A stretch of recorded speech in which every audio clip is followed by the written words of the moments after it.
You're tuning into Black and White Sports on YouTube. The no-holds-barred truth on sports. The main event starts now. I'm back. Rodrance for our Black and White Sports. Well, we got an update on Brittney Griner. And believe it or not, it's not bad news. I don't know. It seems the person that once protested the national anthem on behalf of Black Lives Matter, well, there's a chance that she might actually make it home, according to a gentleman that has negotiated releases in the past with Russia, and he has actually been in Russia talking to them about this situation with Brittney Griner and, of course, ex-Marine Paul Whelan.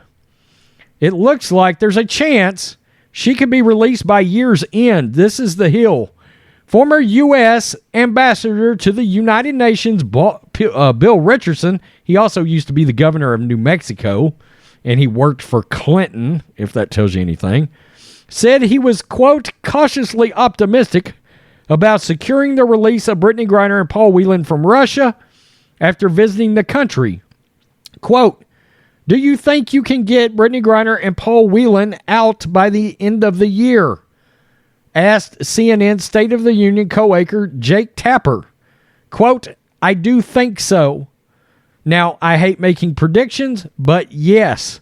The Biden administration has been working to secure the release of Griner, an WNBA All-Star who plays for the Mercury, and U.S. Marine Paul Whelan, both of whom the administration believes are wrongfully detained amid escalating U.S.-Russia tensions over the war in Ukraine. Richardson said he visited Russia twice on behalf of the families, stressing he does not work for the U.S. government after the White House gave Richardson the cold shoulder on his efforts. Wow. I think that little misunderstanding has been cleared up, Richardson said on CNN, but I think there are a lot of nervous Nellies in the government and that they could know it all. And that's not the case. Look at my track record over the last 30 years. So I'm going to continue these efforts. He's kind of over there as a independent liaison that's not working for, he's not working for the Biden administration on this at all, which probably is a good thing for Brittney Griner if you want to know the truth. Now, I'm going to point something out here in a minute because this is odd that he's doing this. Richardson added that he found Russian officials during his visits were, quote, ready to talk. Quote, I'm cautiously optimistic. I think it's going to be a 2-for-2, Richardson told Tapper.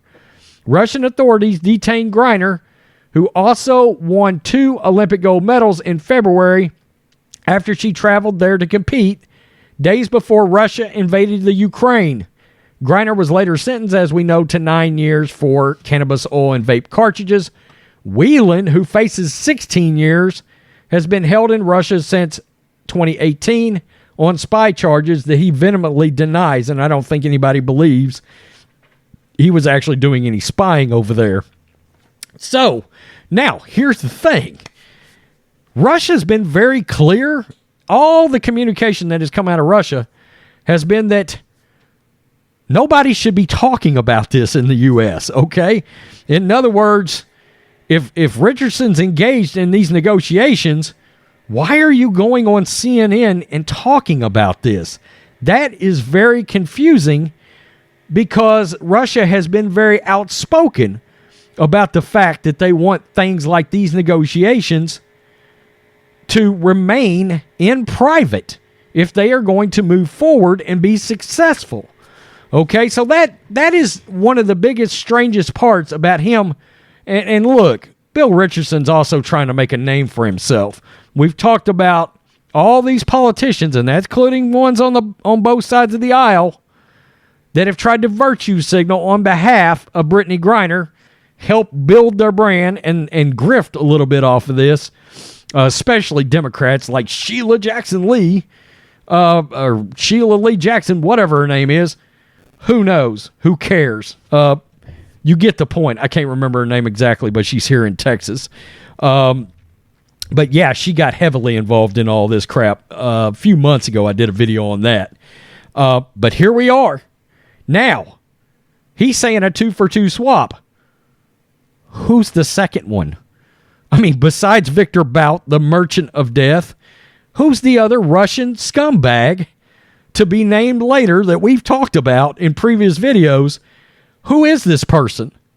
Is it the one that they have overseas that is actually convicted of murder? Or is it the hacker? There's a hacker out there that supposedly Russia would be interested in getting back as part of that exchange. You notice he said 242. Wow. Okay. Tell me what you think, black and white sports supporters. Brittney Griner, I guess there is some hope, it seems. Who knows? Peace. I'm out. Till next time. Thanks for watching the show. Be sure to like, comment, and subscribe. Be sure to tune in next time on Black and White Sports.